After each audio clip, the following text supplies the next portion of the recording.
If you ever worked on the front lines of Australia's major infrastructure projects, you know how the system is due for rating, especially when it comes to how we define value. We know why 1 in 4 insolvencies in Australia is in our sector. Yeah. We know very well why. In this episode of Beyond the Plan, I sit down with Veno Panicker, partner at Hamilton Locke, who's worked closely with contractors and developers across civil, energy, and public infrastructure. The culture of construction, I've likened previously to a compulsive gambler. When you're playing with public money, we've got a gambling problem in our industry. We unpack how outdated contract models, flawed risk allocation, and narrow definition of the value are holding the industry back, and explore smarter, fairer approach that could drive the real productivity, innovation, and long-term success. So I think we'll never compete on labour with India or China. Innovation, that's one area where Australia can be at the vanguard. If you care about the value of infrastructure delivery in Australia, this conversation will challenge how you think about the value and what it really takes to deliver it. Let's get into it.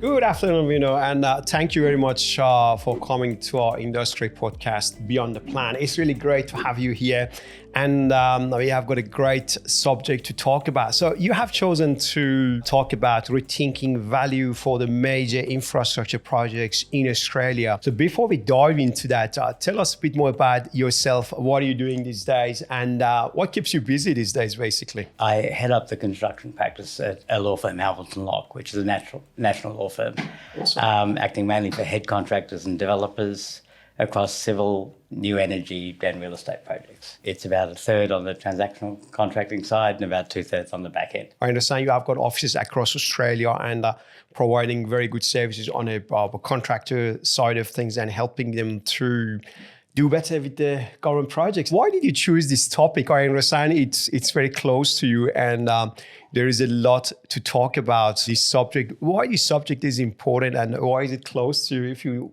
open that up a little bit, that would be great. I think fundamentally we know why 1 in 4 insolvencies in Australia is in our sector. Yeah. We know very well why, and it starts with risk allocation. But the culture of construction, I've likened previously to a compulsive gambler.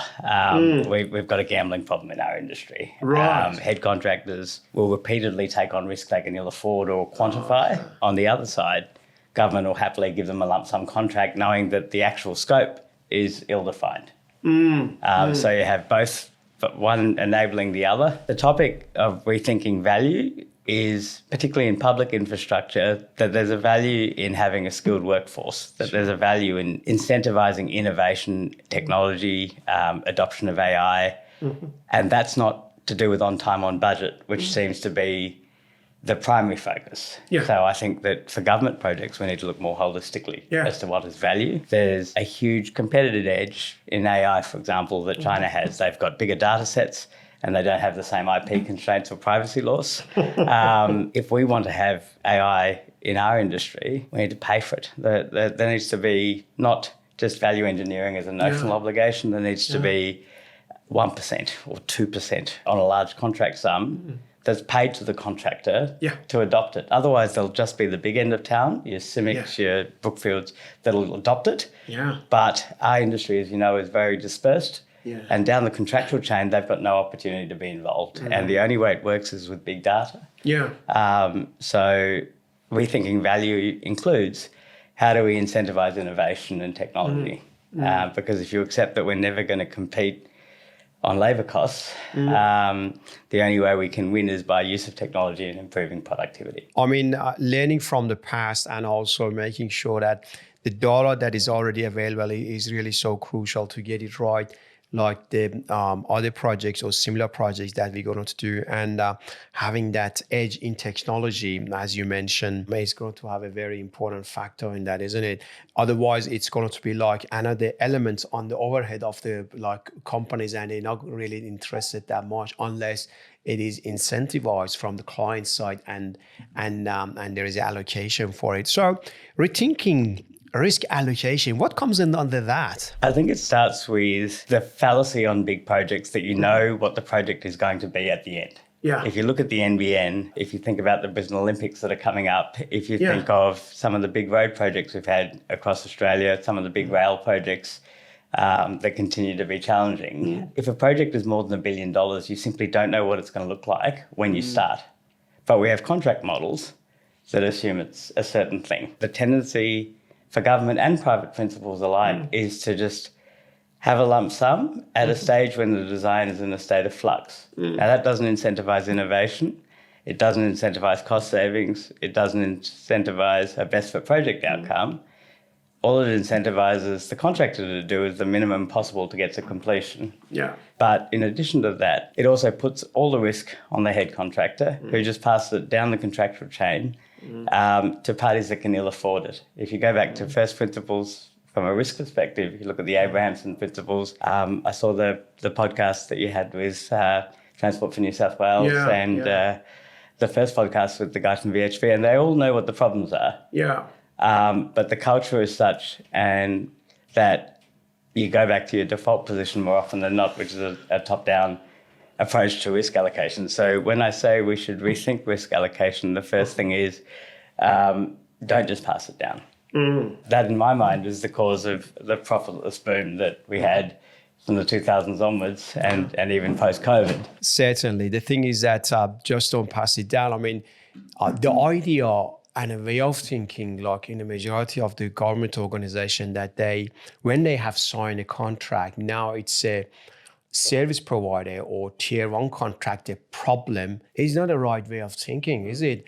The thing that, surely, they have got like strong clauses in there to like penalize them or hold them accountable. No problem with that. Everybody knows that. We have been dealing with that already. But the reality is that I would like to think about like these big contracts, as you mentioned, when you get like to 1 billion plus. It's like a marriage, you know what I mean? So everybody, client, contractor, they're both they are all in the same boat basically. So they could win together. They could like have a very like cruisy journey to get the project delivered, or they could sink together. That's a reality. So the way of thinking and the mentality of like us versus them, or we are the big clients with the like or the legal team of like governments at our disposal to basically challenge the vendor, is not necessarily going to achieve the outcome and achieve really the best outcome for taxpayers' money, is it? So it's not going to help it at all. Let's open that up. What do you think about that? Well, I think if you look at the success Sydney Water has had using NEC contracts, for example, the state government came out with its 10 principles for procurement. But apart from Sydney Water, I haven't seen any of the other state departments adopt NEC contracts, which are a more collaborative model, which incentivise sharing of information and an integrated project team. Those things are more cohesive and stickier, and I think achieve better project outcomes when design is still in a state of flux. A lump sum, if you're building a school, might be appropriate, or an office tower, but it's very different from if you're building, a suburban rail loop or upgrading the Opal system. But we tend to use lump sum contracts as a default because we think that gives cost certainty. It really does. It really does. All it does is it incentivizes an adversarial approach for the contractor as well, because from the outset, they've got a 2-3% margin and they're trying to hunt for money, as opposed to looking at the project and what's best. They're just trying to make ends meet. The government knows that. And the head contractor knows that, but if the dollar figure's enough, the head contractor's going to have a go. I think it's equally incumbent on the government to not turn a blind eye in that circumstance. When you look at the light rail we were discussing before, no one knows what's under the ground in Sydney City, but the government let overseas contractor Acciona take all site risk with very limited geotech, and they knew they had very little geotech. Now, I think that's on both parties. I understand the criticism you can make of the international contractor, but equally, when you're playing with public money and it's no secret no one knows what's under the ground in Sydney. For years, the different rail bodies didn't talk to each other. TIC, RTA, that all have different design iterations, and you just have the contractor trying to juggle change management between all those, and none of them would talk to each other. Why would we make that a hard lump sum risk when it's a known unknown. And knowing also that that's just going to get passed down the chain. I worked on a defence project for Tyndall when it got upgraded, and some of the pass-through was up to 400 pages of mandatory pass-through, and you were passing it through to subbies that were $2 or $5 million, and they were mum and dad companies, and it just becomes farcical because putting aside that they don't understand. It's not a risk they can afford in any event, so it's illusory. So it's how do we avoid the 1 in 4 insolvencies in Australia that is in our industry? The way of contracting and the way of letting all this like scope of works out, it really needs to be horses for courses. When if Department of Education, for example, is building a new school, and they have built, well, a school is a school, okay? So it's not that much, not underplaying on building a schools, no. But when we like comparing the different projects and how they play out in nature, if we're building a school like here in New South Wales, in a different suburbs or in Victoria, it is pretty much the same involved. It is not that much unknown that, in the middle of the project, will come up. Yeah, surely if you have got like, you do not exactly know what's on the ground, something may happen, but the school itself and the project that's going to be delivered, it's pretty much the same. But we can never ever compare that sort of project and project delivery with something like light rail, for example. That a big component of that, as you mentioned, is that it's one of the oldest streets in the city, and nobody really knows exactly what's happening beneath the ground. And there is like all this edged utility and all this like connection that's under the ground. Even in some stage, there was some like artifacts, Aboriginal artifacts, etc., that was discovered. So each of this is enough to bring the project to the standstill, and there wouldn't be like any possibility to meet the initial time frame or the initial like the budget that have been estimated for the project, because how you could foresee that, okay, during the project life cycle, when we start digging to put the tracks in the ground, then, hey, this is the situation. And just thinking that, okay, push it down to the contractor and it's their responsibility like to manage unknown risk is not a great assumption, is it? I think too often, in the interest of what's perceived as cost certainty, that push it down mentality is the default position. Okay, so rethinking risk allocation. Do we have any other points on that one? It dovetails into the other things that we'll talk about. One of the simple changes, and it's always popular when I present to Engineers Australia, is that we should have more engineering packages earlier in a project before they're let. Even if they're competitive for big projects, those smaller design packages means smaller consultancies can be involved in the process, local consultancies can be involved. But it also, the more design earlier, the less the need for contingency, the less risk has to be assumed by the contractor. If it's a novel project like NBN, you don't know what the end is going to look like. So let's break it down and make it more certain. That'll get ultimately a cheaper and more certain project. It'll make the program more efficient. It'll mean labour is better utilised, but it means more discipline earlier. And what's difficult about that when it's a large project is that it'll span more than one election cycle. So politically, I understand the challenges, but simple changes like increasing design, and if that's not viable, then early contractor involvement models, more collaborative models. When the person from Transport was speaking, he said exactly the same thing. So we all know what the problems are. We all know what the problems are. In fact, we know what the answers are. It's just how do we get to that position where we actually adopt a fairer sharing of risk and we avoid situations where parties that are given the risk can't actually bear it. And that's the further down the chain you go, the more susceptible they are. And in an environment where we have such labour shortages, it doesn't matter if you've got a big international head contractor on the top of the chain. If one of the main subcontractors goes under, that could be a 3 or 6 month delay to get a new contractor. I think simple changes like breaking up the design, considering early contractor involvement, more collaborative contracts. And when it's a large contract in an inflationary, uncertain global environment, you have to have rise and fall. When I was a student and when I was a baby lawyer, up till the 2000s, it was common to have rise and fall as a standard. It was in the AS contracts and it was standard. we had 20 years without inflation. And it's as if people have forgotten. And it starts with government, because if government does it, it becomes bankable, and then the private sector will adopt it. But it's incumbent, particularly on government, because they can better bear the risk. Yeah. But if it's a 5-year contract, why would you have a lump sum fixed price for that 5 years and you still see it? Yeah. And in the middle, COVID happens. Yeah. Well, yeah. How to factor that in? Yeah. But even with COVID, why put the risk of COVID on a contractor? It's really about fairer pass-through. And it starts equally with the head contractor and how it treats a subcontractor, but that is driven by, in large part, what the principal is expecting of it. And that can be both private sector and public sector. As I've said, I primarily act in the private sector, so I have some bias. But I think it's incumbent on both parties to make simple changes like that. Of course.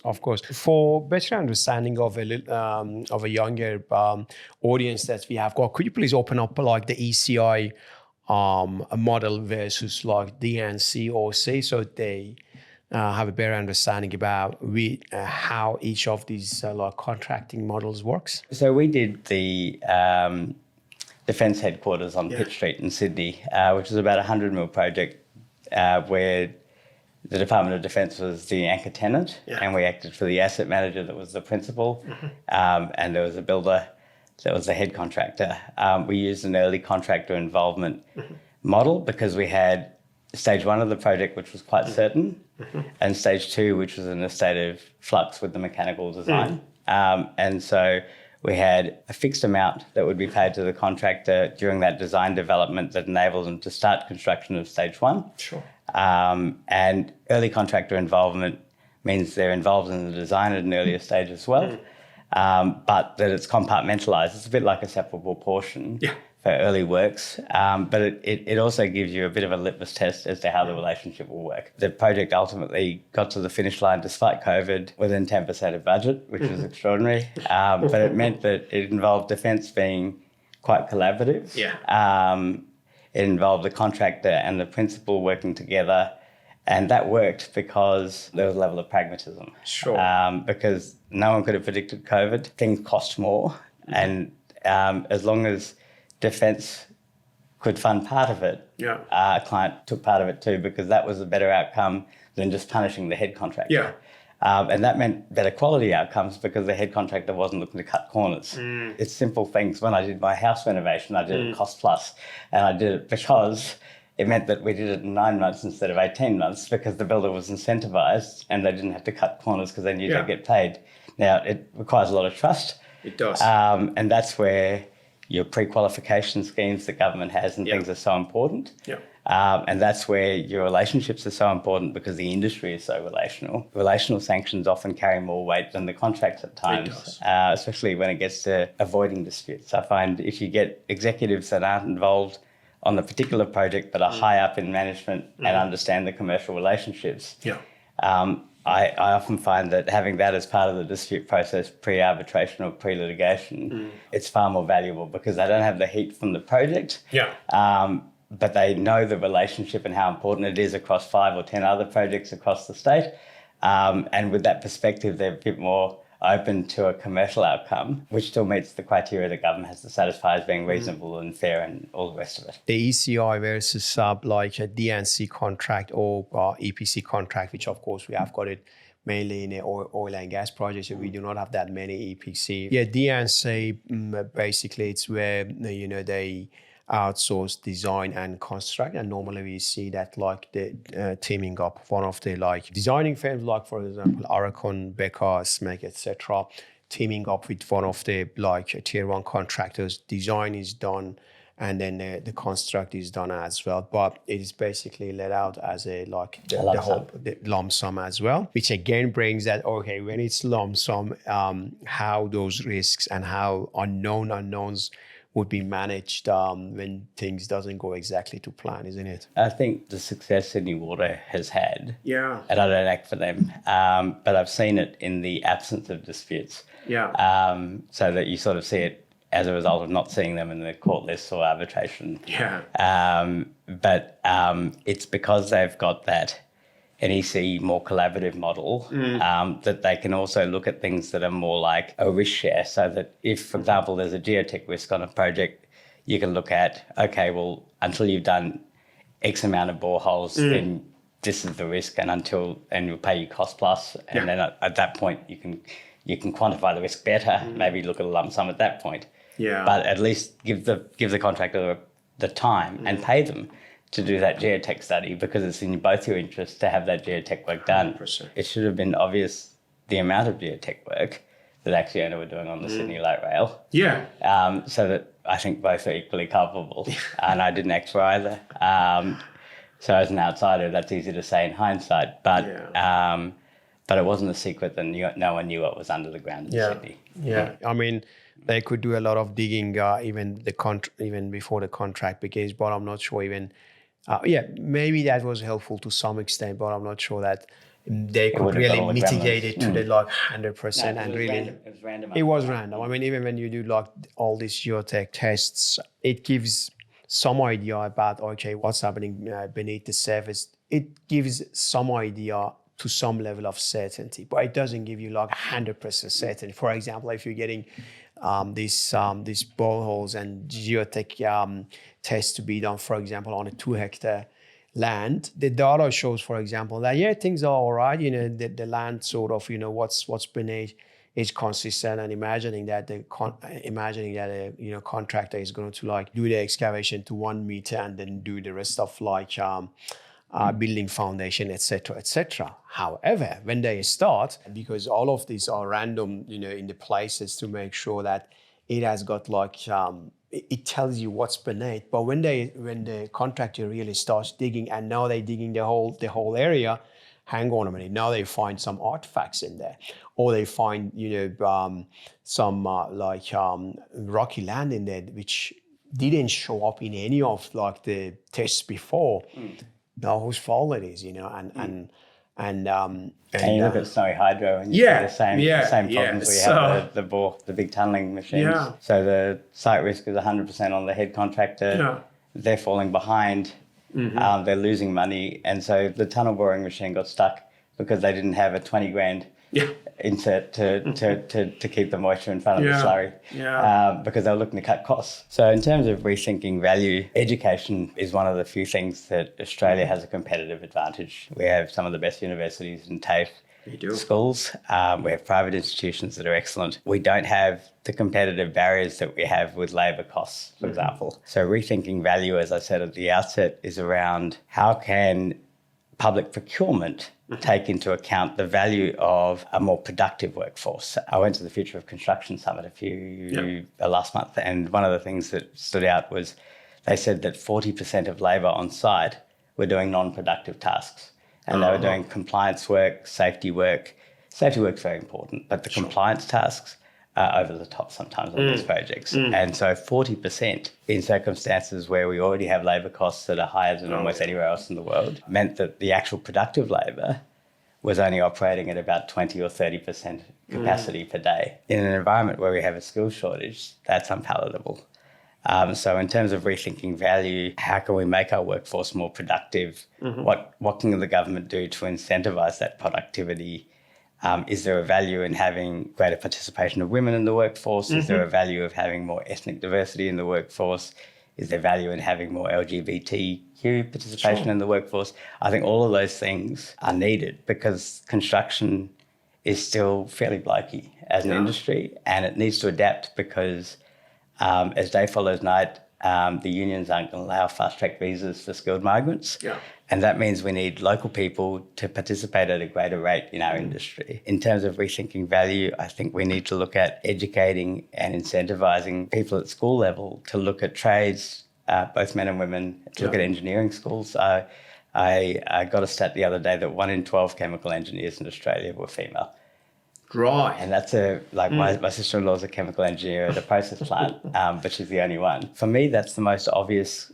50% roughly of the population are female. There's no good reason why, in terms of engineering schools, that participation rate couldn't be increased with things like government scholarships and programs to encourage women to be in STEM. And it's a long-term thing. But in the absence of that, I think the acute skill shortage that we have will just continue to be a problem, and we have to adapt to it. But in terms of rethinking value, incentivizing new technology, and that means paying for it, and incentivizing education is very important. And in terms of public procurement, I know that they have scorecards that have these types of intangibles, but I very rarely see them weighted over the hard dollar budgetary constraint. And I understand politically that's a big driver, but there has to be a better way, be it when it's a project that's going to take multiple electoral cycles. If you take the NBN or the Suburban Rail Loop, why not say we don't know how much this project is going to cost, but our best estimate is this range,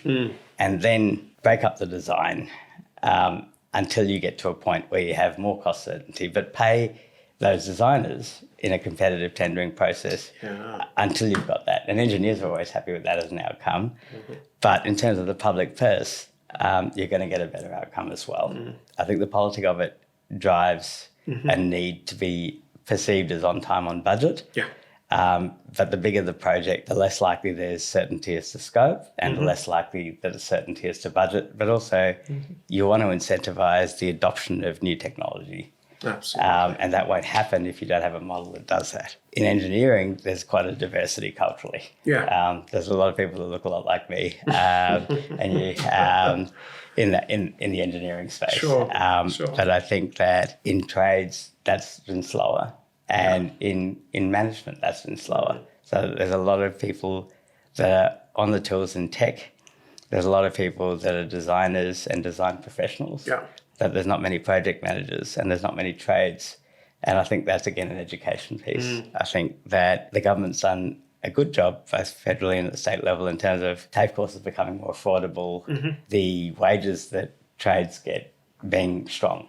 And that makes it more attractive. But I think there needs to be more education to ensure greater inclusivity. And the same, to be frank, with LGBTQ people. Whilst we've had leaps and bounds, I don't see many senior PMs that are openly LGBTQ. And I think it's, again, just an education piece. I think it'll come with time. But I think that diversity, in the absence of fast-track visas, we don't have any other options but to make the most of our labour pool. And that means we need to make construction more attractive. Mental health programs, 5-day weeks instead of 6 or 7-day weeks, making it more flexible, allowing design professionals, for example, to work from home 2 or 3 days a week if they've got home care duties. These are all things that we can do to make our industry more attractive. We've had to do it in the legal industry as well. There's a limited pool of labour, and ultimately that labour will be more productive if they're in an environment that they're encouraged to thrive and they're happy. And that means having some semblance of a work-life balance. There will be times where you have to work long hours in any project. I think that part of adapting the industry to the fact that we have a long-term skill shortage is finding ways to be flexible. And the example I used until last week was Robertson Co. Because Alison Miriams had championed a lot of programs around participation of females and 5-day work weeks. But I think, as with many contractors, they bought pro-build projects and bit off more risk than they'd anticipated. You see it again and again. But I certainly think that despite their current issues, those programs that she'd put in place were excellent. And I think she was one of the few female CEOs in the industry. So and she was young. I think that was a good example because it's not altruism. If people are happy at work, they're more productive. We have programs at Hamilton Locke where we have a Da Vinci program where you do a physical activity or something for your health, be it yoga or something you haven't done before. If you do it for 12 hours, we give the staff member or partner, everybody gets involved in the program, but we give them 5 days extra leave. Awesome. And it's good for their mental health, it's good for their well-being, but we find that the people that participate in those programs also take less sick days. So it's not purely altruism. It's a people-focused strategy, but it's not purely driven by the fact that it's a good thing to do. It's also good for the business. And so adapting to the skill shortage is finding ways that are creative to get greater participation in the construction industry. No, 100% agree. I mean, you're 100% on the money talking about, it's a good time to be in the trades for sure. But we know that trades is sort of mainly male-dominated industry. How basically to do the things better to encourage more people and more diversity in the trades. And it goes the same even with the company boardrooms, A lot of studies have been done and have shown that when there is a diversity in the boardroom, then the decisions that they make and the recommendation that they make and how they run their business is much and far better than you have got all the same people, from the same color or from the same gender, sitting around the table and making decisions. So that diversity element is the key, and it's what brings really, the magic to the table or to the boardroom or even project environment to make sure that different voices are heard.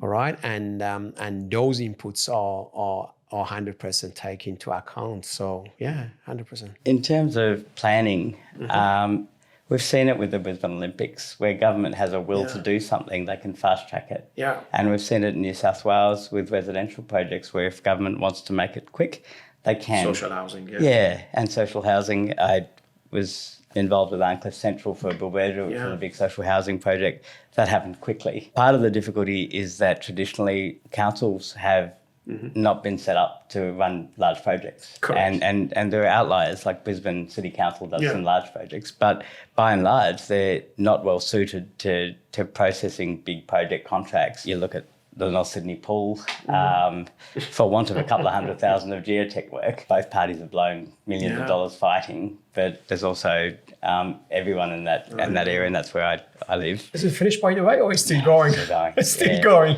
Yeah. It's become a national project. It has.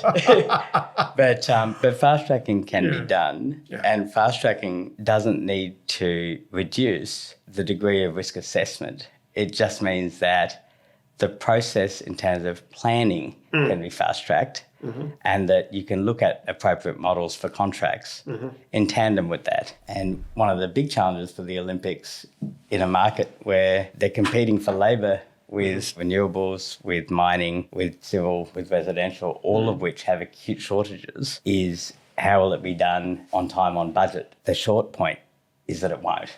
And any suggestion that you can fix price and lock in and that'll be achieved is a nonsense. I think that we need to look at things like cost plus or collaborative models where there's a risk share or NEC type contracts, so that there's transparency, so the government can ensure that they're getting value. But the idea that a stadium can be planned, designed and built in 5-6 years is going to be a huge challenge. What will be great is if they look at the success of things like Sydney Water and even Defence, who have run things more relationally. And if you look at the Gateway project with Transport, that was run, even though the contract wasn't relational, it was managed in a relational way, and that meant there wasn't a huge dispute at the end. And if you look at the success of when there's an incentive to disclose when there's a problem, disclose it early, when you're an integrated project team, the benefits of that far outweigh any additional cost that might be incurred up front, but it's not then realised on the back end in a dispute. I think that the more we use those types of contracts, the better the outcomes are going to be. In terms of productivity, standardising the use of those contracts in conjunction with more design for longer periods will mean that when you've got labour, you can utilise them at maybe 50 or 60% instead of 20 or 30%. Giving it actual monetary incentives to adopt digital technologies and AI, I think is critical. I think if it can be done on a pass-through, so that if the head contractor gets 2%, then they've got to pass that 2% downstream as well. But you've got to pay for it. Or only the head contractor will have an appetite to even look at it. In the long term, at other countries will be just years ahead.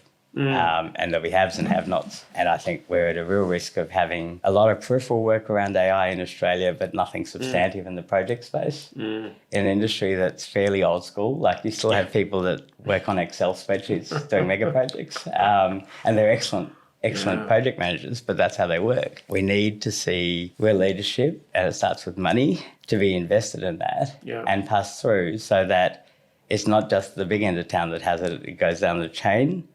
And the value of that, in terms of rethinking value, will be industry-wide and for the benefit of the country as a whole. It won't be tangible.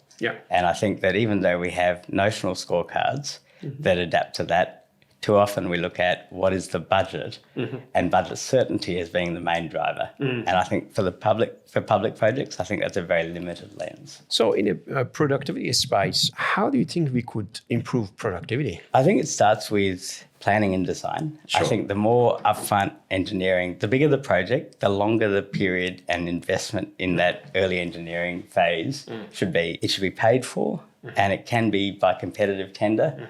But the more of that, and you don't see it often, because government sees it as potentially wasteful. But I think if you have that competitive tension on design paid for, you're more likely to have people actually spending the money and investing in the process, and you'll get an ultimately better project.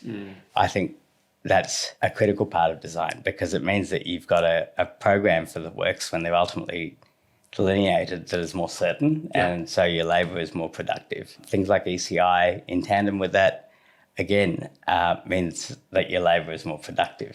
Rise and fall means that the contractor's not going to have its margin eaten over the course of a 5-year job. It's going to have a bit more certainty. If they're paid well, that gets passed down more often than not, and you get a better project outcome, you get less insolvency. You have less, in terms of the skill shortage, you have less stress. Stress is a huge thing in our industry. A lot of programs, mates in construction, a lot of programs talking about depression and mental health issues in our industry, which I think is excellent. But a lot of that stems from the contract models used, because they put pressure from the outset on the contract. If you've only got a 2% margin and you have a latent condition in week 1, you've already lost your margin and you're losing money from the start, and you're going to try and cut corners, you're going to have defects, you're going to go with cheaper subcontractors, they're going to have problems, or you're going to pass it to them, they're going to go under, and the project as a whole will have a bigger problem as a result. In terms of productivity, the Australian Constructors Association, John Davies, has it as his catch cry. He has it as a call to arms that more design earlier, fairer risk allocation will lead to better utilisation of labour and more productivity on site. I think that, without wanting to labour the point, that the mindset for the unions around things like AI needs to just pivot. I've seen recently that they want to have a right of veto effectively over the use of AI on site. That's even more aggressive than they ordinarily are. I think unions have done amazing things for safety.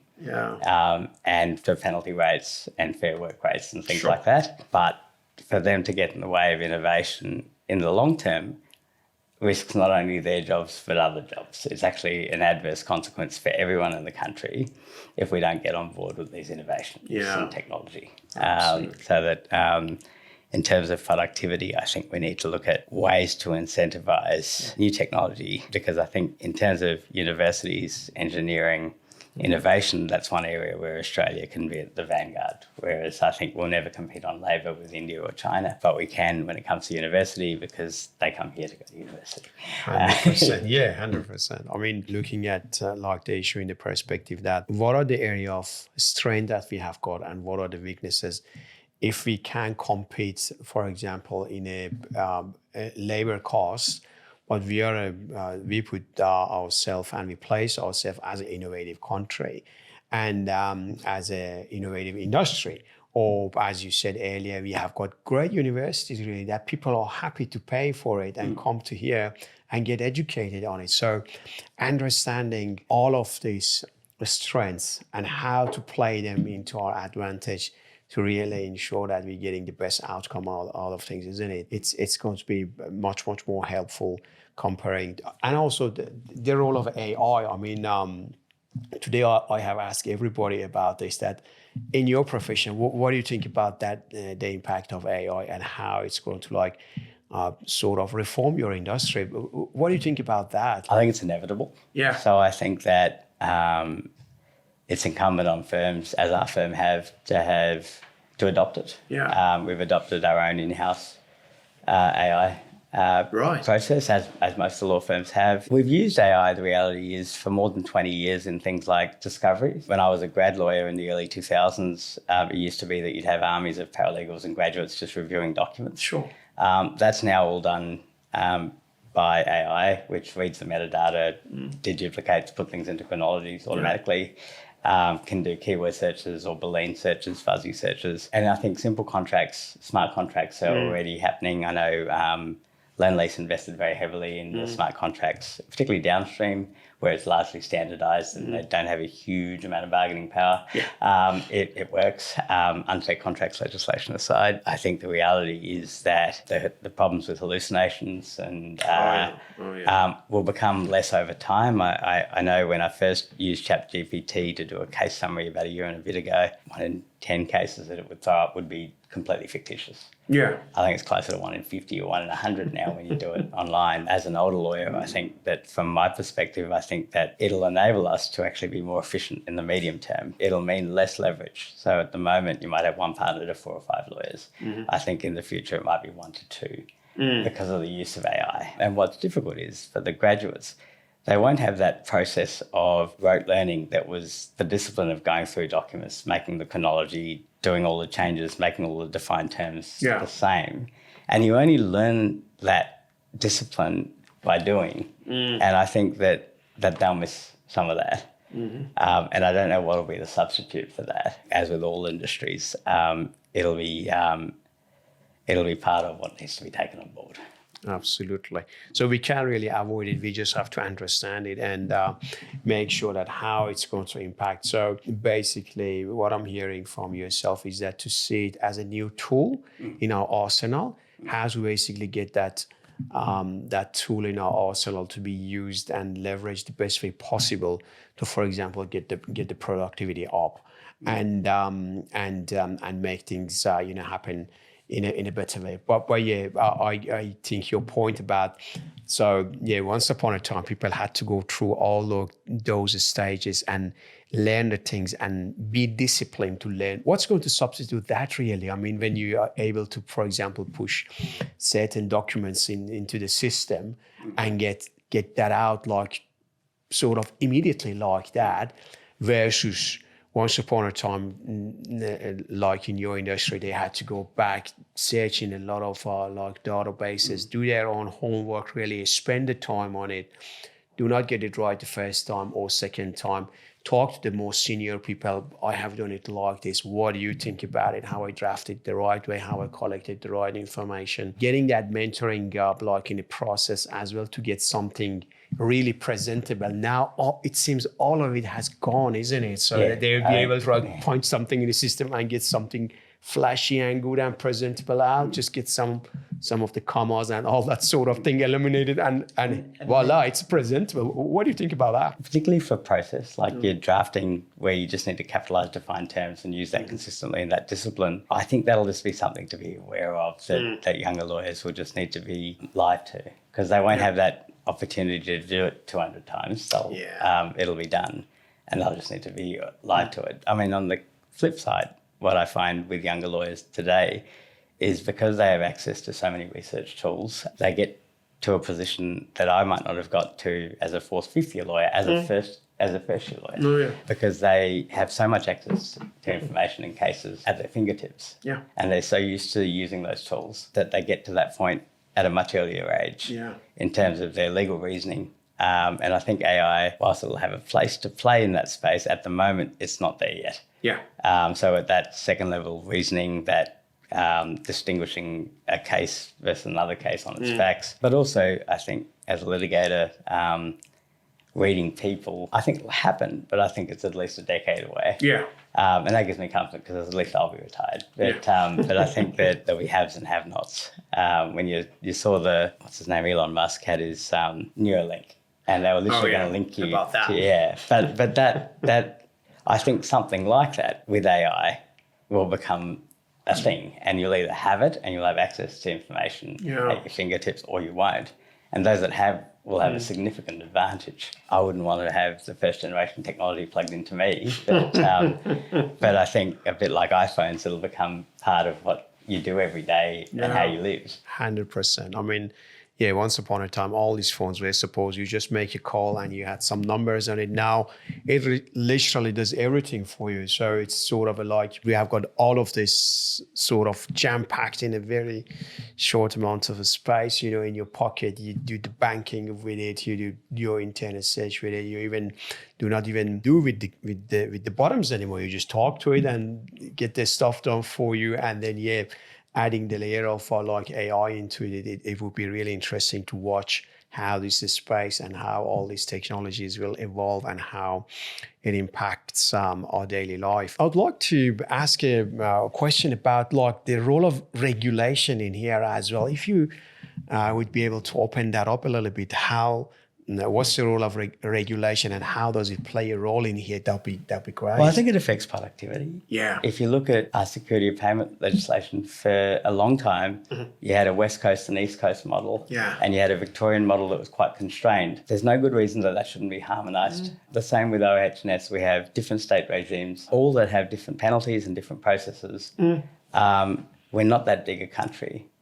And it affects productivity. If you're a new company coming into Australia and you're doing projects across the country, as often they do, you've got to come to grips with different processes, different paperwork, different systems in each state. I think the case for harmonisation of those OH&S laws, SOPA laws, in the same way as contracts should be increasingly standardised, will only lead to better productivity. In terms of regulation, as a general proposition, I think that because of Grenfell Tower in the residential space, we've had a knee-jerk reaction where we now have a retrospective 10-year duty of care on top of the home building type protections. And I think that that's, in my mind, a step too far. I think that whilst we've seen a couple of developers that were at the bottom of the rung in terms of build quality fall out of the picture, other than that, I've seen a lot of insolvency of engineering consultants that were out on their own that only had 7 years of long tail cover when they retired, suddenly having to lose a house because they didn't have that protection. Regulation shouldn't take the place of what should be the quality management processes that a good company would have. And I don't think you can mandate that. I think you get what you pay for. And I think that we've gone a bit too far in New South Wales, at least in the resi space, in terms of mandating additional hold points that slow projects down. And also we've got a building commissioner that I think has done a lot in terms of publicity to raise awareness of problems. But in terms of substantially fixing things, I think the emperor has no clothes. I've not seen, like if you look at Top Place, I acted for the Murphy Group. They're all gone. That's not a good outcome for the consumer. If they'd stayed in the jurisdiction and fixed things, that would have been a better outcome. And so I think whilst we needed that heavy-handed commissioner initially, I think the new commissioner, I hope, will take a more measured approach. It's not about treating the industry as criminals. To begin with. It should be about incentivising quality. I think the iCert scheme is an excellent initiative, for example. So you have quality accreditation supported by your own quality assurance processes that you should have as a developer or a head contractor. I think that type of thing, the carrot approach, is better than the stick. If you treat people like criminals, they're going to behave like criminals. Whilst regulation has a place, I think we're overly regulated in the construction industry to the point where if 40% of on-site labour are not productive, then that's problematic. And it's a barrier to productivity. And it's exacerbating our skill shortage. That, coupled with different states having different regimes, needs to be addressed. So I think with Labor being in federal government for the foreseeable future, and in most states at state level, there's a real opportunity to look at harmonisation. It's not high on the agenda, but I think it should be. I mean, 20% of our economy is tied to the construction industry, and having certainty of laws across states is an important part of improving productivity. Standardising contracts, having more certain regulatory frameworks, I think is only a positive. So we have got a portion of our audience that are like younger generation, and they're exploring different like job opportunities. If you wanted to give them some piece of advice, like younger lawyers or engineers or next generation project managers, what would you tell them? The best thing to do whilst they're studying, if possible, is to get your toe in the water and get experience. I didn't come from a legal family, so when I was a student, I volunteered at a law firm for about a year just to get some experience. I wouldn't have thought when I was at law school to go into construction had I not had some exposure to that type of litigation and those agreements at an early stage. And I think it's the same for PMs and for engineers. If you can get some experience along the way, it'll just help cement, okay, this is for me or this is maybe not for me. But at least if you have that exposure, as opposed to some of the universities doing things in a vacuum. And there's a place for academia and there's value in that as well. But I find that universities that are purely in that silo don't give that practical benefit that comes with experience. And that I think that's changing a lot. I see a lot of programs at UTS and UNSW and Macquarie that really focus on getting people into industry. And I think that'll only increase over time. And I think it'll lead to a balance between the academic and the practical. But I think that the sooner you can get exposure to the industry, you can get a feel for it, you can get an understanding of the relational norms, how it all works. And if it's for you, I think the better. Look, it was a really great session today. Unpacking this and sharing your experience really with our audience. I do appreciate that. It was very good. Thank you very much for coming to our show today. Thank you. No, it's a pleasure. Thank you. I appreciate it. Thank you.